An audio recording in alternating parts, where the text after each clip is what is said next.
Welcome to Madasaling Pinoy, your prayer partner. Ngayon po ay Lunes ng unang linggo sa karaniwang panahon. Ang mabuting balita ng Panginoon ayon kay San Marcos. Pagkatapos dakpin si Juan, si Jesus ay nagtungo sa Galilea at ipinangaral ang mabuting balita mula sa Diyos.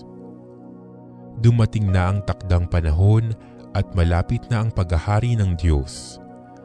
Pagsisihan ninyo talikdaan ang inyong mga kasalanan at maniwala kayo sa mabuting balitang ito.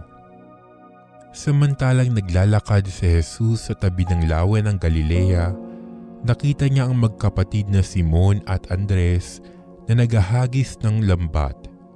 Sila'y mangingisda.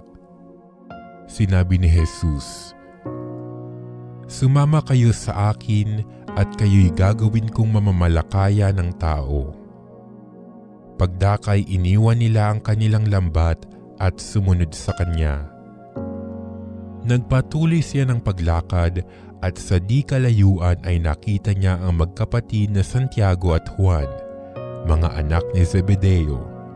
Sila'y nasa kanilang bangka at naghahayuman ng mga lambat.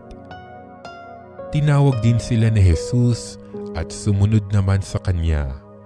Iniwan nila sa bangka ang kanilang ama kasama ng mga taong upahan.